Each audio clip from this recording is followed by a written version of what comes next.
사무엘상 13장. 사울이 왕이 될 때에 40세라. 그가 이스라엘을 다스린 지 2년에 이스라엘 사람 3,000명을 택하여 그 중에서 2,000명은 자기와 함께 믹마스와 베델산에 있게 하고 1,000명은 요나단과 함께 베냐민 기브아에 있게 하고 남은 백성은 각기 장막으로 보내니라. 요나단이 게바에 있는 블레셋 사람의 수비대를 치매 블레셋 사람이 이를 들은지라. 사울이 온 땅에 나팔을 불어 이르되 히브리 사람들은 들으라 하니 온 이스라엘이 사울이 블레셋 사람들의 수비대를 친 것과 이스라엘이 블레셋 사람들의 미움을 받게 되었다 함을 듣고 그 백성이 길갈로 모여 사울을 따르니라. 블레셋 사람들이 이스라엘과 싸우려고 모였는데 병거가 3만이요 마병이 6,000명이요 백성은 해변에 모래같이 많더라. 그들이 올라와 베다웬 동쪽 믹마스에 진침해 이스라엘 사람들이 위급함을 보고 절박하여 굴과 수풀과 바위 틈과 은밀한 곳과 웅덩이에 숨으며 어떤 히브리 사람들은 요단을 건너 갓과 길르앗 땅으로 가되 사울은 아직 길갈에 있고 그를 따른 모든 백성은 떨더라.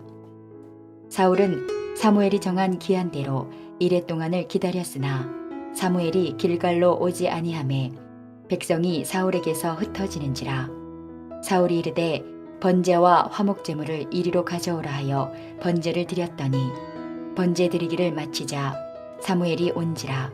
사울이 나가 맞으며 문안하매 사무엘이 이르되 왕이 행하신 것이 무엇이냐 하니 사울이 이르되 백성은 내게서 흩어지고 당신은 정한 날 안에 오지 아니하고 블레셋 사람은 믹마스에 모였음을 내가 보았으므로 이에 내가 이르기를 블레셋 사람들이 나를 치러 길갈로 내려오겠거늘 내가 여호와께 은혜를 간구하지 못하였다 하고 부득이하여 번제를 드렸나이다 하니라. 사무엘이 사울에게 이르되 왕이 망령되이 행하였도다. 왕이 왕의 하나님 여호와께서 왕에게 내리신 명령을 지키지 아니하였도다. 그리하였더라면 여호와께서 이스라엘 위에 왕의 나라를 영원히 세우셨을 것이거늘 지금은 왕의 나라가 길지 못할 것이라. 여호와께서 왕에게 명령하신 바를 왕이 지키지 아니하였으므로 여호와께서 그의 마음에 맞는 사람을 구하여 여호와께서 그를 그의 백성의 지도자로 삼으셨느니라 하고 사무엘이 일어나 길갈에서 떠나 베냐민 기브아로 올라가니라. 사울이 자기와 함께한 백성의 수를 세어보니 600명 가량이라. 사울과 그의 아들 요나단과 그들과 함께한 백성은 베냐민 게바에 있고 블레셋 사람들은 믹마스에 진쳤더니 느략군들이 세대로 블레셋 사람들의 진영에서 나와서 한 대는 오브라길을 따라서 수알 땅에 이르렀고 한 대는 벳호론 길로 향하였고 한 대는 광야 쪽으로 스보임 골짜기가 내려다 보이는 지역길로 향하였더라. 그때에 이스라엘 온 땅에 철공이 없었으니 이는 블레셋 사람들이 말하기를 히브리 사람이 칼이나 창을 만들까 두렵다 하였음이라. 온 이스라엘 사람들이 각기 보슬이나 삽이나 도끼나 괭이를 버리려면 블레셋 사람들에게로 내려갔었는데 곧 그들이 괭이나 삽이나 쇠스랑이나 도끼나 쇠채찍이 묻을 때에 그리하였으므로 싸우는 날에 사울과 요나단과 함께한 백성의 손에는 칼이나 창이 없고 오직 사울과 그의 아들 요나단에게만 있었더라. 블레셋 사람들의 부대가 나와서 믹마스 어귀에 이르렀더라. 안녕하십니까, 박세종 목사입니다. 2021년 2월 24일 수요 예배 시간입니다. 오늘은 성경 인물 연구 사울에 대하여 우리가 한번 살펴보도록 하겠습니다. 사울은 우리가 잘 알다시피 이스라엘의 초대 왕이었습니다. 베냐민 지파 기스의 아들로 알려진 이 사울이라는 이름은 히브리어로 간구함, 요청, 동사 샤알이라서 왔는데요. 간구하다, 요청하다, 요청받은 바 되다 라는 뜻을 가지고 있습니다. 그래서 이 사울이라는 이름이 말하고 있는 바처럼 사울은 고대로부터 왕족의 자녀로 태어나 세습되어진 왕이 아니라 이스라엘 백성들이 사무엘을 통하여 하나님께 요청한 바 된 자로 얻어진 왕이었습니다. 그렇다면 이름 글자 그대로 구하여 얻은 왕이 된 것입니다. 오늘의 주제인 이 사울이 왕이 되기까지의 여정을 먼저 살펴보기 위해 먼저 두 가지를 우리가 언급되어져야 합니다. 그 첫 번째는 이스라엘 백성들이 가나안 땅에 정착하여 살기까지의 내용을 한 번 더 복기해 보아야 합니다. 이스라엘 백성들은 출애굽을 하여 40년의 광야 생활을 거치면서 온갖 유랑하고 이동하는 삶을 매일처럼 살아야 했습니다. 그리고 40년의 광야 생활을 마치고 가나안 땅에 들어가게 됩니다. 그리고 다시 16년간의 가나안 땅의 정착기를 거치고 다시 사사시대를 거치면서 이스라엘 백성들은 이제 가나안 땅 생활에 어느 정도 익숙해지거나 정착되어졌을 겁니다. 그런데 그런 어떤 이 가나안 땅의 정착 생활을 하게 되면서 한 가지 문제가 생기기 시작했습니다. 그것은 바로 그들에게는 더 이상 광야 생활이 아닌 가나안에서의 정착 생활, 정착 생활을 하기 위해서 이리저리 필요했던 것이 있었던 것입니다. 삶이라는 것은 환경에 적응하기 마련인데 광야 이동 생활에서는 이동하게끔 삶이 맞추어져 있었다면 이와 반면에 정착 생활은 이동 생활과는 분명 다른 생활 시스템이 필요했습니다. 이제는 더 이상 짐을 쌀 필요가 없어졌고 오히려 집을 짓고 공간이 필요했습니다. 그리고 땅도 필요했습니다. 왜냐하면 농사도 지어야 하고 또 가축도 키우기 위해 우리도 만들어야 했기 때문입니다. 또한 이 농사를 지으려면 물이 필요하고 농사를 잘 짓는 법도 배워야 했습니다. 이스라엘 백성들이 광야를 지나는 동안 이들에게는 농사를 짓는 법이나 우리를 키우고 또 집을 짓고 하는 법을 아마 그들에게는 잘 익숙하지 않았을 것입니다. 그렇기 때문에 정착 생활에 필요한 여러 가지 제반 따라오는 것들을 그들에게는 어찌됐든 상당히 많이 그들의 생활 속에서 필요하고 요구되어졌다는 겁니다. 그들은 이제 어느 정도 주변 생활에 익숙해졌고 그들이 이곳 가나안 땅에 살아가기 위해서 정착 생활에 필요한 것들을 하나 둘씩 마련해야만 했습니다. 하지만 그들에게는 체계적인 어떤 사회 시스템이 마련되지 않았습니다. 늘 끊임없는 분쟁, 사람들이 살면 여러 가지 의견이나 충돌이 있기 마련인데요. 이에 따른 여러 가지 소송들이나 또는 주변 다른 여러 민족들과의 마찰 때문에 그들을 스스로 보호해주고 객관적으로 그것을 재판해줄 사회적 시스템이 필요했습니다.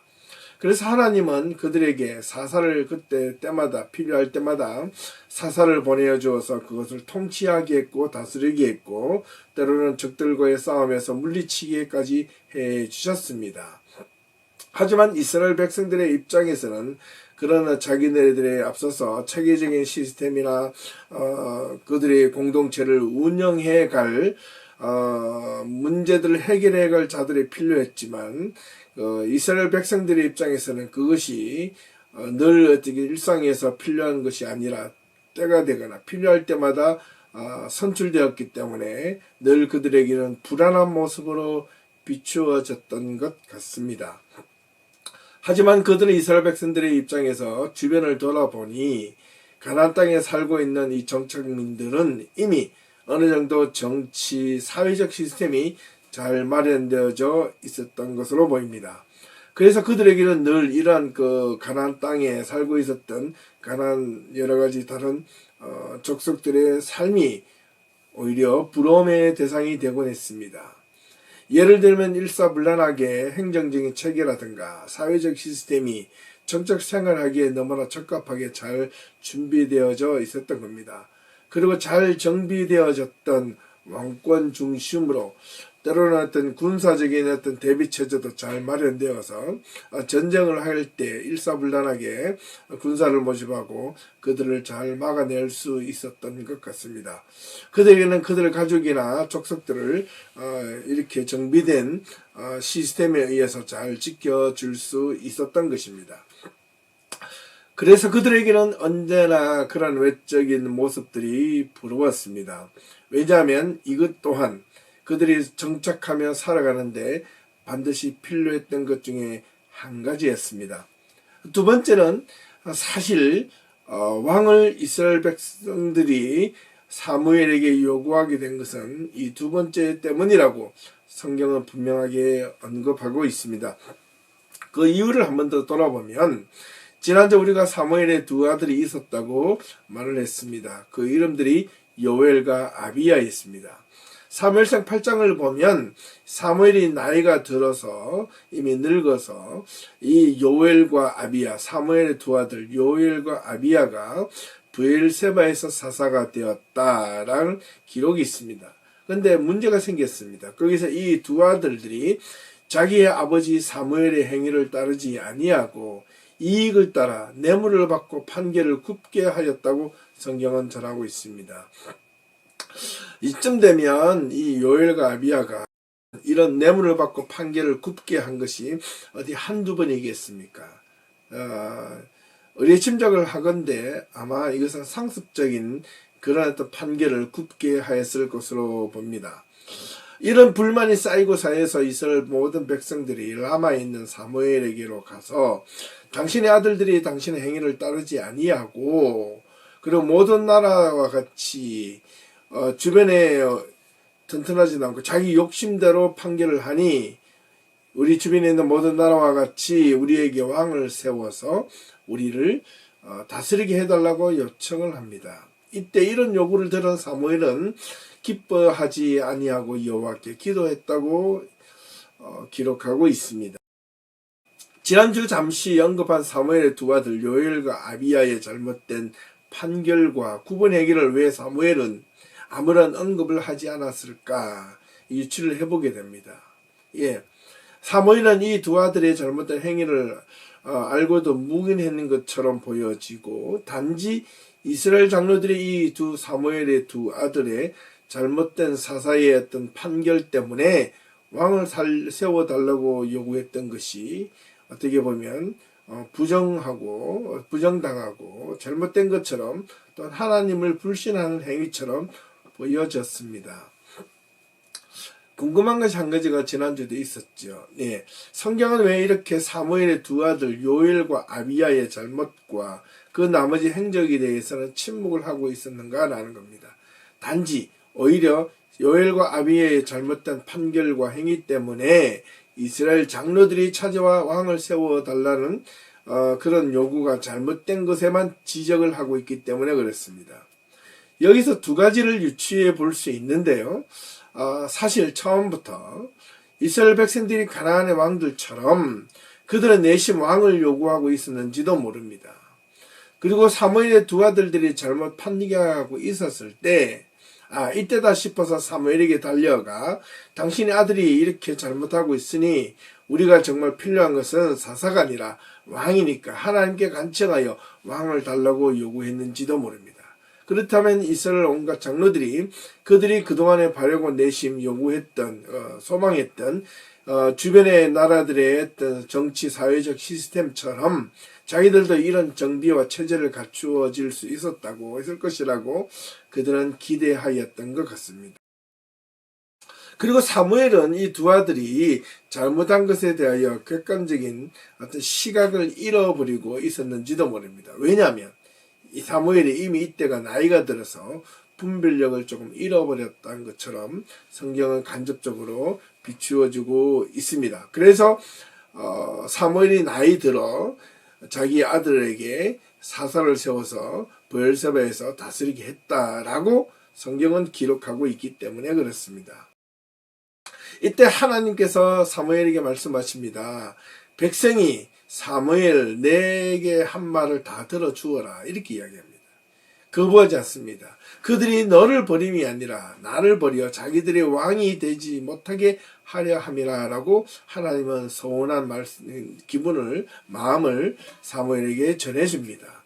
네, 이스라엘 백성들이 왕을 요구하게 된 것은 하나님을 전적으로 의지하지 못했다는 반증이기도 합니다. 왜냐하면 눈에 보이는 사회 정치 시스템이 하나님을 의존하는 것보다 더 그들을 지켜주고 보호할 것이라고 생각했었는지도 모릅니다. 자, 여기서 우리가 한번 살펴볼 수 있는 것은 우리가 신앙을 가진다는 것이 정말 때로는 눈에 보이지 않고 하나님을 의지한다는 것이 우리가 세상을 살아가면서 우리가 삶의 어떤 위기나 어려움을 맞이했을 때 어떤 문제가 생겼을 때 하나님께도 간구하고 기도하기도 하지만은 사회적이거나 여러 가지 어떤 객관적인 어떤 살아가면서 삶의 어떤 해결책을 해 나갈 때 어떤 눈에 보이는 것에 더 많이 의존하는 경우도 종종 있습니다.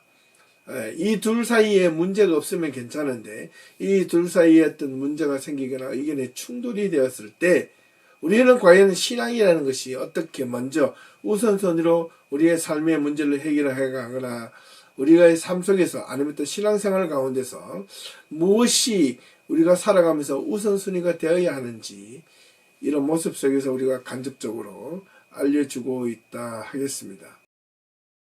이러한 사실들을 사무엘은 하나님으로부터 받은 그런 어떤 내용들을 모든 이스라엘 장로들에게 말을 다 해 주었고 그에 따른 고난과 역경이 어떻게 따를지도 또한 알려주었습니다. 하지만 이스라엘 백성들은 그 모든 것을 감수하고 왕을 받아들이겠다고 요구를 합니다. 이제 이스라엘 장로들의 요구에 의하면 왕이 세워지면 이젠 사사가 아닌 왕으로서 모든 이스라엘 12지파의 힘을 한 곳에 모아 이방 족속으로부터 힘을 막아야 하는 사명이 왕에게 주어졌습니다. 그동안 하나님께 의지했던 것이 왕으로 전이되는 순간이 다가오고 있었던 것입니다. 이렇게 만들어진 첫 번째 왕이 바로 사울이었습니다. 사울은 또한 외모가 준수하였고 아주 멋있고 남들보다 어떤 키나 한 척이나 더 클 만큼 또한 모든 사람들에게도 부러움의 대상이 되었습니다. 누가 보아도 모두가 인정할 만한 외모와 풍채 그리고 외형적으로는 부족함이 없는 사람처럼 보여졌습니다. 겉으로 보기에 왕으로 세워져도 어떤 사람이 토달 사람도 없었던 것으로 보여집니다. 어떻게 보면 그렇게 하여 하나님 대신하여 세워진 왕이 사울이라 하겠습니다. 그런데 사울의 입장에서 보면 사울은 스스로 어릴 때부터 나의 꿈은 왕이야 대통령이야 막 그렇게 되고 싶었던 것은 아니었던 것 같습니다. 하나님이 또한 사무엘에게 지정하여 사울이 왕이 되게 하신 것입니다. 아버지 기스가 어느 날 그 암나기를 잃어버린 아들 사울에게 사환을 데리고 암나기를 찾아와 달라고 요청을 합니다. 사울은 아버지 말에 응하기 위해서 사환을 데리고 몇 날 며칠을 잃어버린 암나기들을 찾아다녔으나 찾지 못했습니다. 이렇게 빈손으로 다시 돌아가야만 하는 사울의 입장이 되었습니다. 그런데 사울은 아버지 기스를 생각하게 됩니다. 아버지가 요청했던 사울 그 암나기는커녕 오히려 내가 맨날 며칠 동안 암나기들을 찾아오라고 아버지의 요청에도 불구하고 집으로 돌아오지 않자 오히려 자신을 걱정할 것이라고 사람 보고 이제 그만됐다. 암나기들은 찾지 못했지만 어서 집으로 돌아가자 라고 요청하였을 때 그 사울의 사환이 이렇게 이야기를 합니다.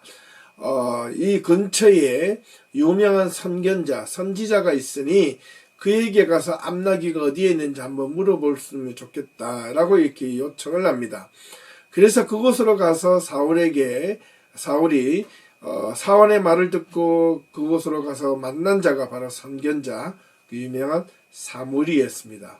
사무엘이 사울을 볼 때 하나님은 사무엘에게 왕이 되어 이스라엘 다스릴 자가 바로 이 사울이라고 말씀해 주셨습니다. 그렇게 하여 그 자리에서 기름을 부어서 세워진 왕이 바로 사울이었던 것입니다. 사울은 처음에는 하나님의 뜻을 따르려고 노력했고 이스라엘을 잘 다스려 보겠다는 이하심도 있었던 것 같습니다. 그래서 사무엘은 사울을 불러가지고 이스라엘 온 지파 장로들을 다 이렇게 불러서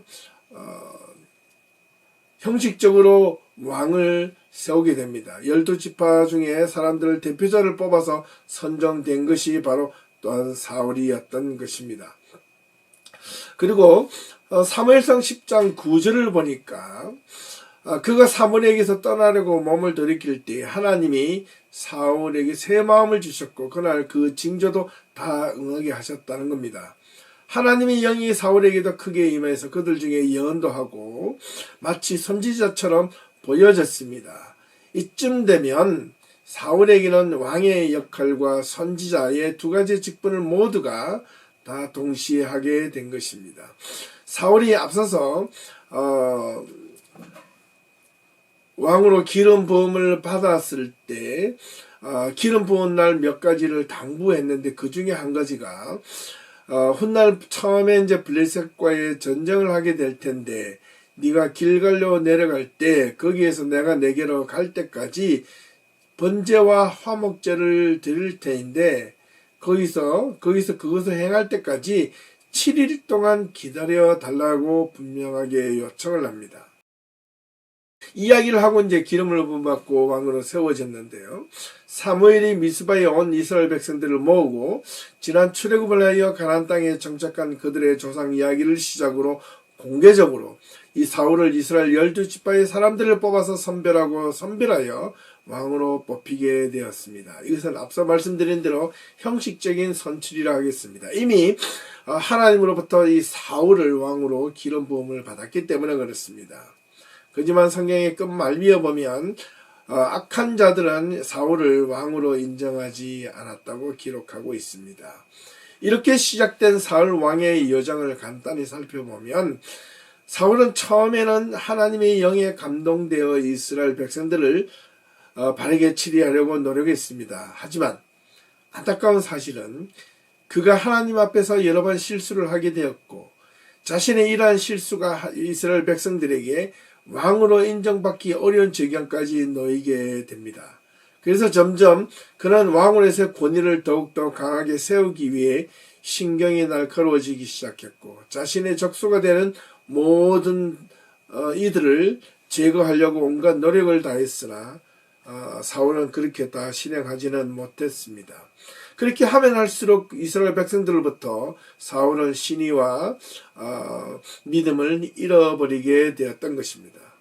특별히 그 예외 중에 하나로 블레셋 장수 골리앗과의 싸움에서 자신이 무기력한 모습을 보이고 있었을 때 어느 이름도 없는 시골의 한 꼬마 녀석이 자기 가족이 전쟁에 나갔던 것을 보고 거기에 방문하여 들렀다가 이 어마무시무시한 골리앗을 물맷돌로 쳐서 죽게 만들어 개선 장군이 되어 돌아오는 모습을 보았을 때 이스라엘 백성들은 사울이 천천히고 다윗은 만만이라고 했던 그 이야기를 들었을 때 사울은 정말 어떻게 보면 견딜 수 없는 치욕감으로 느껴져 급기야는 다윗을 죽이기로 결심합니다. 그리고 다윗을 도왔던 자신의 아들 요나단까지 죽이려고 했다는 것입니다. 이때 다윗은 요나단의 도움으로 사울을 피해 도망가는 신세가 되었고 다윗을 쫓아오는 사울을 2번씩이나 오히려 살려주는 그런 역할을 하게 됩니다. 사울이 다윗을 죽이려고 하는 동안 사무엘이 이때 이제 그의 운명을 다하게 됩니다. 정신적인 지주가 사라지게 된 것입니다. 다윗이 사울을 피해서 블레셋 진영에 머무는 동안 이 블레셋은 다시 사울과의 전쟁을 하기로 작정합니다. 이때 다윗은 자신의 목숨을 위해 도망쳐 나온 블레셋 지역의 편에 설 것인가 아니면 자신의 동족인 사울의 편에 다시 설 것인가. 사울은 왜냐하면 자신을 죽이려고 했기 때문에 그렇습니다. 이때 다윗은 이러지도 저러지도 못하는 상황이 됩니다. 이렇게 망설이게 있는 동안 사울은 이제 하나님을 의지하는 쪽으로 돌아와 급기야는 엔돌의 하나님을 의지하는 쪽에서 돌아서서 오히려 하나님으로부터 하나님에게 잘못된 행동을 하게 됩니다. 그런 마음이 급했는지 엔돌의 신접한 여인을 찾아가서 신접한 여인으로 하여금 죽은 사무엘을 불러오게 하여 자신이 현재 직면해 있는 이 처지를 묻게 됩니다. 이때 사울은 이미 하나님이 버렸고 사울을 블레셋 손에 붙였다는 답변만 듣고 돌아옵니다. 다윗은 이때 블레셋에서 돌아오게 되었지만 사울의 편에는 서지 않았던 것으로 보입니다. 사울과 그의 아들들은 블레셋과의 전쟁에서 결국 마지막에 길보아에서 죽음을 맞이하게 되었습니다. 이렇게 해서 사울의 그의 생애를 다하는 모습인데요. 이제 사울이 왜 하나님으로부터 버림을 받게 되었는지 그 이유를 아는 것이 오늘 말씀의 핵심이라 하겠습니다. 사울이 하나님으로부터 버림받은 것은 제일 먼저 그가 왕이 된 지 2년 만에 처음 블레셋과의 싸움이 시작된 데부터입니다. 사울이 왕으로서 지내는 동안에 가장 많이 이방 족속과 싸운 족속이 바로 블레셋이었습니다. 사울이 첫 번째 블레셋과 전쟁을 하게 되는데 사울의 군대는 길갈에 모여 있었고 블레셋 군대는 mikmak스에 진을 치고 있었습니다. 숫자적으로 아주 열악하고 이스라엘 군대들은 아직까지 채기전에도 군사 조직이 정비되지 않았던 것 같습니다. 여기서 서로 전쟁을 하려고 서로 마주보고 있었는데 한 가지 심각한 문제가 생겼습니다. 이스라엘 군사들이 이 블레셋 군대를 보고 그만 두려워하고 떨게 된 것입니다. 전쟁도 하기 전에 사기가 꺾여버리고 급기야는 도망가는 자가 생기기 시작했고 남은 자들도 전쟁을 하기 전에 수풀과 은밀한 곳에 또는 웅덩이에 숨어버렸다고 성경은 기록하고 있습니다. 그야말로 오합지졸이 되어버리고 만 것입니다. 전쟁에서는 사기가 가장 중요한 것인데 이는 이미 심적으로 전쟁도 하기 전에 패한 것이나 마찬가지였다는 겁니다. 이들을 데리고 전장에 나간 사울의 말이 체면이 아니었습니다. 사울은 구겨진 자존심을 이기며 자신에게 처음 기름 부음을 받게 할 때였던 그 말이 생각나게 된 것입니다. 바로 여기가 길갈입니다. 사울이 사무엘이 정한 기한대로 7일 동안 기다렸습니다. 사무엘이 그래도 오지 않자 백성들은 더 많이 흩어지거나 도망가기 시작했습니다. 이제는 전쟁을 시작하기도 전에 치르기도 전에 항복할 편이었습니다. 사울은 사무엘에게 정한 기한대로 7일을 기다렸습니다. 하지만 사울은 사무엘이 여전히 올 기미도 보여지지 않고 백성들은 점점 흩어지고 있는 마당에 무엇이라도 해야만 했습니다. 그냥 블레셋에게 무조건 항복을 할 것인가? 아니면 지금이라도 어떤 행동을 취해서 그들에게 다시 한 번 더 사기를 불어넣고 전의를 불태우게 하고 전쟁을 할 것인가입니다. 이 사울의 선택은 이런 것이었습니다. 자신이 번제와 화목제물을 가져오게 하여 오지 않는 사무엘을 대신하여 번제를 드리게 됩니다. 이 번제라는 것은 이스라엘 백성들을 하나로 모으는데 신앙적으로 뿐만 아니라 민족을 단결하는데 이스라엘 백성들에게는 중요한 역할을 할 수 있다고 사울은 믿었습니다. 하나님이 임재와 동시에 하늘로 올려보내는 자신들의 간구가 바로 이 번제나 화목제물에 담겨져 있었기 때문입니다. 전쟁 전에 번제를 드린다는 것은 아주 상징적인 의미가 있습니다. 고대 사회에서 지금까지 중력을 거슬려 땅에서부터 신이 계시는 하늘로 올라갈 수 있는 유일한 것이 바로 무엇이다? 연기이다. 그래서 신에게 연락되고 바쳐진다는 의미에서 고대로부터 지금까지 제사를 지낼 때 자신의 잘못을 하나님 앞에 용서를 구할 때 제물을 태워서 연기를 하늘로 올려 보냅니다. 또는 제사를 지낼 때 향을 피우거나 번제를 태워 연기가 하늘로 올려 보내게 되는 것이 바로 하늘에 연락되기 위한 하나의 통과 의례 또는 예식이었던 것입니다. 그래서 자신들의 소원이나 바람이 신에게 전달되어 신으로 하여금 간절한 소망들이 응답되게 하려는 것이 바로 이 번제에 있었던 것입니다. 사울은 이렇게 자신의 소망을 담아 번제를 드렸을 때 하늘에 그 소망이 전달된 것으로 보았던 것입니다. 그런데 이 번제를 드리자마자 사무엘이 도착하게 된 것입니다. 분명 사무엘이 늦게 도착하였습니다. 그런데 사무엘이 오자마자 이렇게 사울에게 묻습니다. 지금 전세가 어떻게 되어가고 있습니까? 라고 묻지 않고 왕이 지금 행한 것이 무엇이냐고 물었던 것입니다. 사울은 사무엘에게 자초지정을 말이합니다. 백성은 내게서 흩어지고 당신은 정한 날에 오지 않고 블레셋 사람들은 믹마스에 모여서 우리를 치려하고 그래서 나는 하는 수 없이 여호와께 은혜를 간구하지 못하는 것이 아닌가 싶어 부득불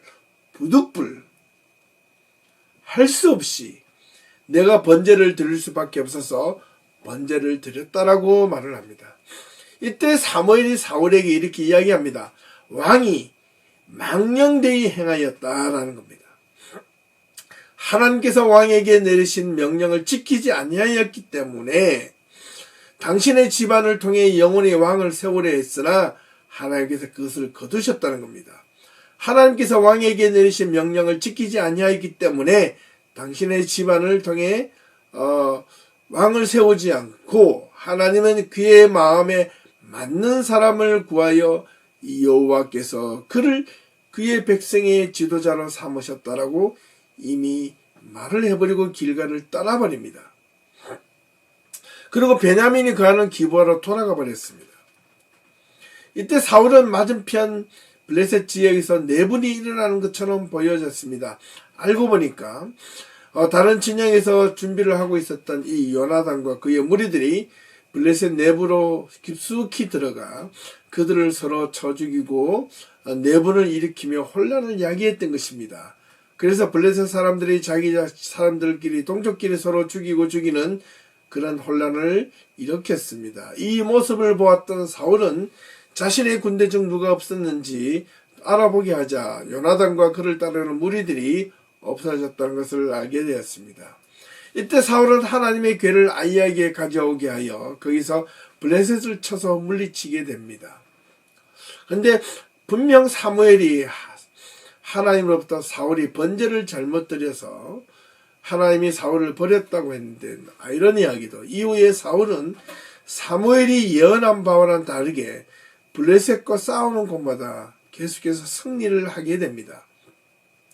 오히려 사무엘이 길갈에 사울에게 예언한 이야기가 무색할 만큼 사울은 오히려 점점 더 잘 나가게 되었습니다. 그의 어떤 그 기세는 정말 의기양양해져만 갔습니다. 훗날 사무엘은 사울에게 다시 한 번 더 권면을 합니다.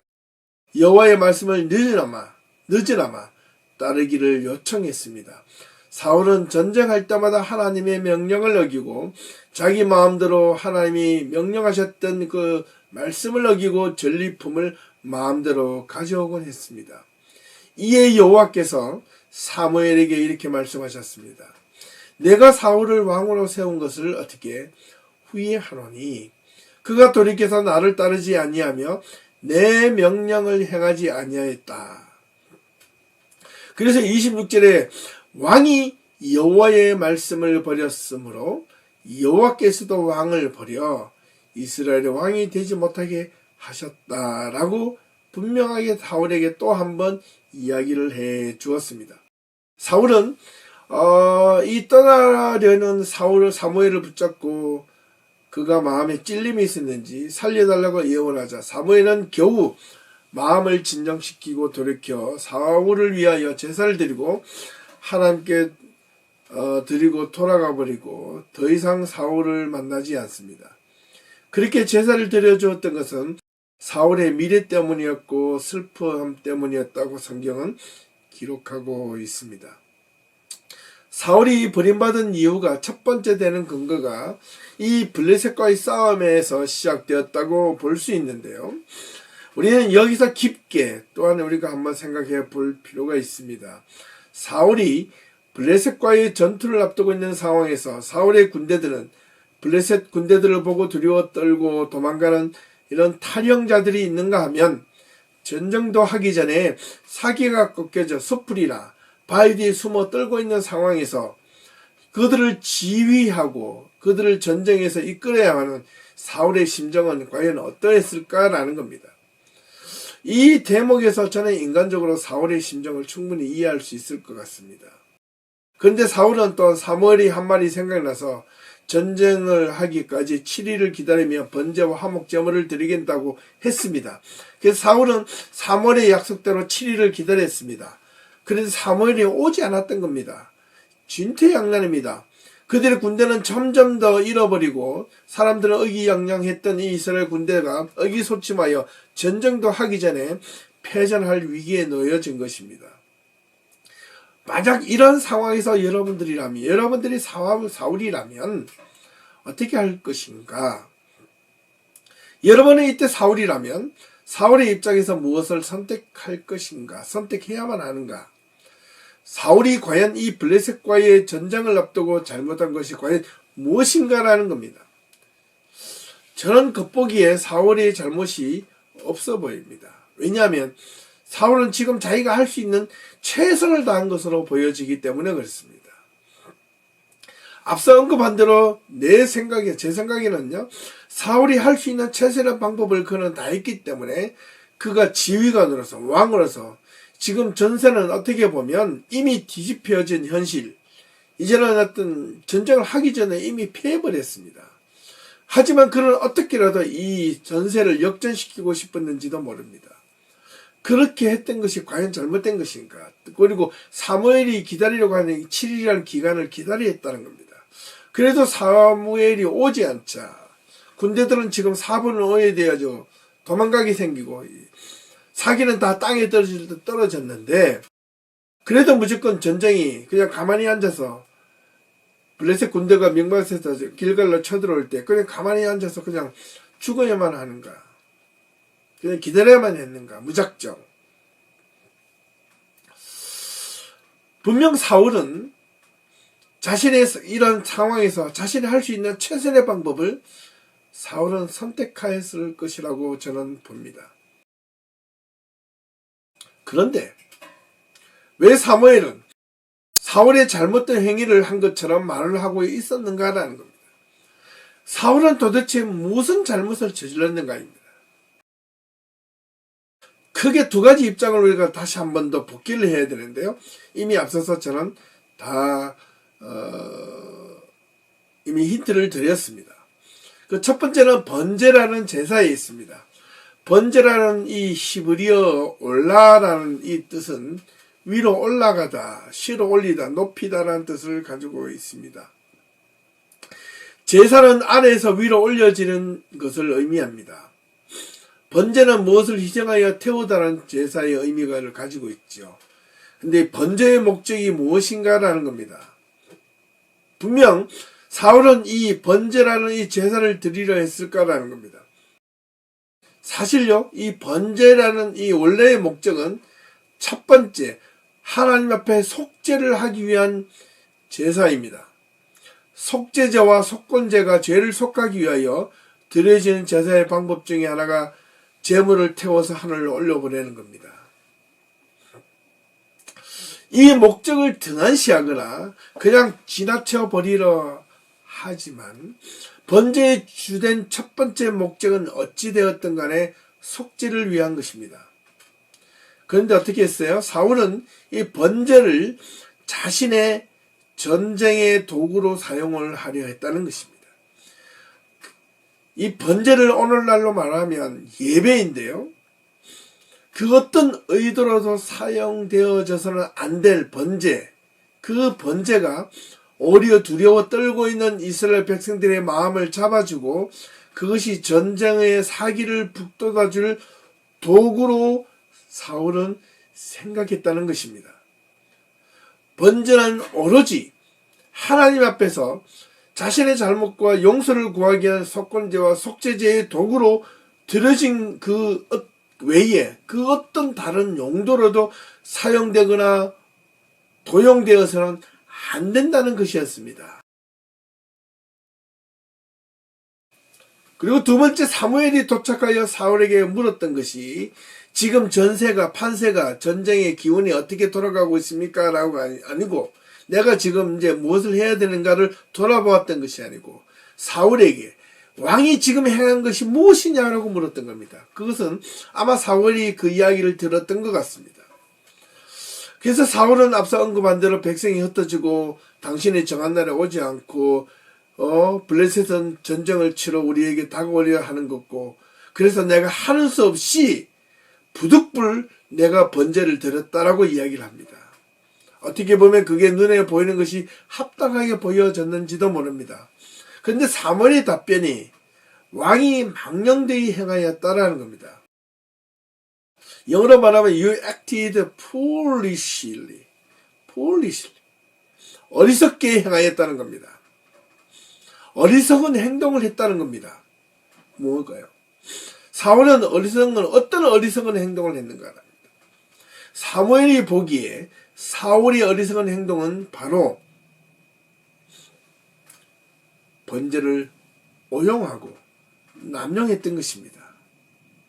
겉보기에 사울이 잘못한 것이 아니라 사무엘이 잘못한 것처럼 보여지나 일주일을 늦기 때문에 내가 하는 수 없이 부득불 눈에 보이는 이 위기적인 현실의 상황 때문에 내가 하는 수 없이 하나님 앞에 번제를 드렸다고 보면 이게 외형적인 구조로는 크게 틀리지 않는 것처럼 보여졌는데 사울에게는 이 번제가 오로지 속건제와 속죄제 하나님 앞에 죄를 용서받는 도구 외에 그 목적 외에는 그 어떤 용도로도 사용되어져서는 안 되는데 사울은 그 번제를 통하여 전쟁의 도구로 이스라엘 백성들의 마음을 다 잡고 다시 그들의 사기를 불어넣어주고 하나님이 자기와 함께할 것이고 번제를 드림으로 우리의 소망이 하나님께 전해지고 연락되었다는 이런 이기적인 생각이 바로 번제에 들어있었다는 겁니다.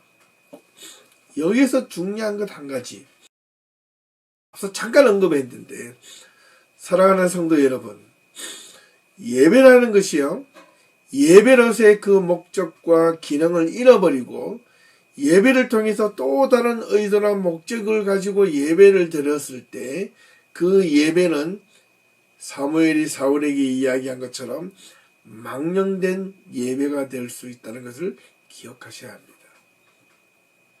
우리가 하나님 앞에 예배를 드린 때는 분명하게 온전한 예배자로서 내가 하나님의 말씀을 듣고 내가 지난 한 주일 동안 우리가 하나님 앞에 예배 드릴 때 우리의 잘못과 우리의 어떤 행한 것을 고백하고 용서받고 다시 회복하며 우리가 삶 속에서 하나님의 말씀으로 힘있게 살아가기 위한 하나님과 진실된 교제의 통로로서 예배가 이루어져야 되는데 내 삶에 문제가 있고 내 삶에 어려움이 있고 내 삶의 현실 가운데 그 문제를 해결하기 위해서 하나님께 찾아와서 하나님의 예배를 통하여 하나님이 이 문제를 해결해 달라고 기도하고 간구하는 그 마음이 예배를 드리려는 그 본래의 목적보다 앞서게 되면 그 예배는 망령되게 행해 줄 수 있다는 겁니다. 우리 주변에 있는 수많은 예배들을 한번 돌아보십시오. 예배는 어떠합니까? 예배는 예배로서 하나님과의 관계의 회복, 그 본래의 목적 이외에 다른 어떤 것이 우선시 되거나 도용이 되어서는 안 된다는 것을 여기서 분명하게 언급해 주고 있다는 것입니다.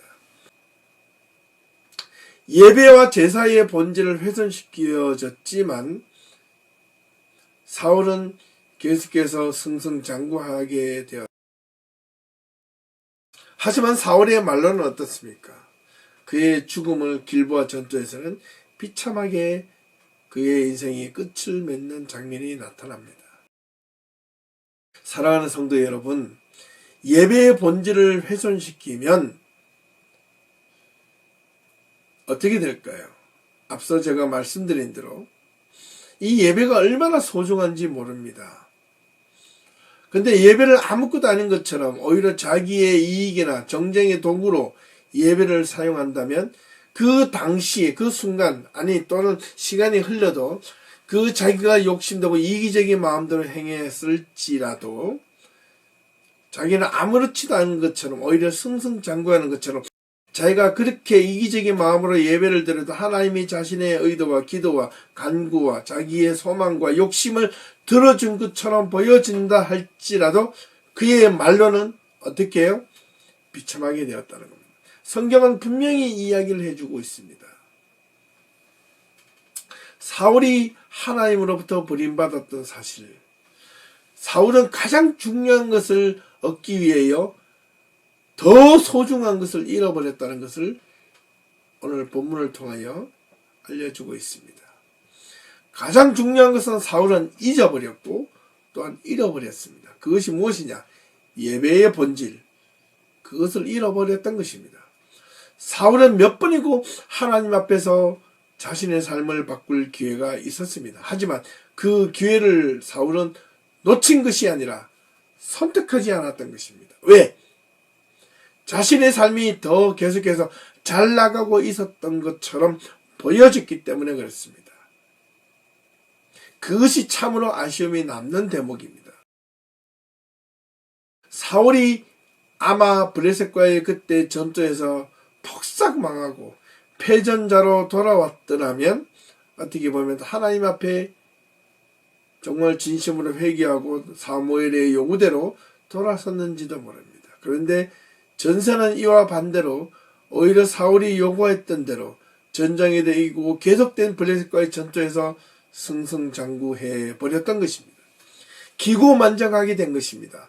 사울은 자신이 이렇게 자기의 내면에서 표시하지 않는 그런 어떤 욕망에 의해서 요구되어진 번제, 제사, 그런 전투에서 자신의 마음대로 이리 저런 것을 전리품을 획득한다 할지라도 괜찮은 것처럼 보여지게 된 것입니다. 예배들을 자기의 욕심대로 드려도 괜찮은 것처럼 보여졌습니다. 그리고 눈에 보이는 대로 현실의 삶 속에서 하나님의 말씀대로 살지 않고 자기 마음대로 행해도 하나님은 눈 감아주시고 자신의 가는 길에 대해서 그저 협력자로 도와주는 것처럼 보여졌던 것입니다. 그러나 그의 인생의 말로는 어떻게 되었습니까? 분명 잘못된 것입니다. 사랑하는 성도 여러분, 오늘 이 사울의 모습을 통해서 우리는 무엇을 신앙적으로 배울 수 있습니까? 첫 번째는 사울이 그의 첫 번째 전투에서 눈에 보이는 대로 정말로 거의 망하고 거의 패전할 것만 같았던 그 전투에서 사울은 아마 이렇게 생각했는지도 모릅니다. 내가 이 번제를 드리지 않았더라면 분명히 졌을 것이다.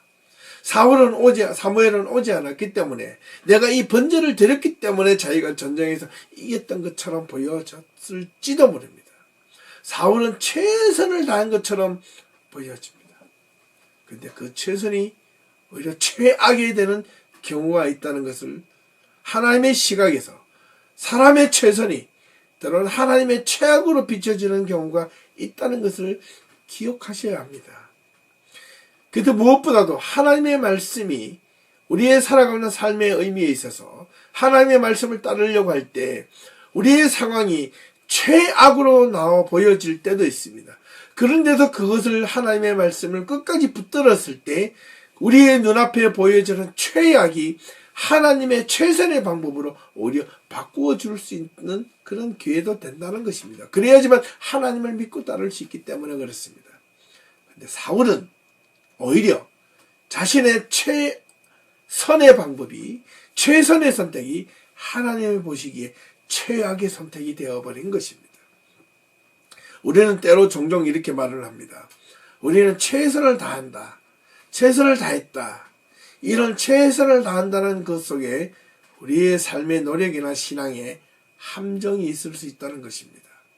그러므로 우리는 무엇을 하든지 첫 번째 단추를 잘 끼워야 합니다. 믿음의 첫 번째 단추를 잘 끼워야 됩니다. 믿음의 첫 번째 단추는 바로 믿음의 방향을 의미합니다. 첫 번째 단추는 무엇입니까? 무엇보다도 그리스도 신앙인들에게는 예배를 본질을 잊어버리지 않고 예배를 온전하게 거룩하게 잘 드려져야 한다는 것을 알려주고 있습니다. 우리의 삶에 문제가 생겼을 때 우리의 삶의 문제를 다만 해결하기 위한 도구로서 예배가 아니라 앞서 언급한 대로 예배는 예배 자체로서 하나님과의 관계의 회복, 말씀을 통하여 우리가 어떻게 살 것인가를 그것을 비추어지는 그 과정으로 드려진 그 예배를 잊지 말아야 한다는 사실입니다. 우리의 삶이 힘들고 어려울 때 우리는 더욱더 예배에 집중하고 예배를 잘 들을 수 있기를 소망합니다. 예배 가운데 우리의 삶의 문제가 해결될 수 있다는 것 또한 잊지 말기를 바랍니다. 오늘 사울의 모습을 통하여 우리는 분명하게 배웠던 것이 있습니다. 오늘 말씀을 통하여 여러분 삶 속에 하나님 앞에 드려지는 예배가 더욱더 신실하고 온전하고 진실한 본질을 잊지 않는 예배가 될 수 있기를 주님의 이름으로 축원합니다. 오늘 말씀을 통하여 여러분들에게 힘과 용기가 될 수 있기를 간절히 바라며 오늘 말씀을 마치도록 하겠습니다. 다음 주에 뵙도록 하겠습니다. 감사합니다.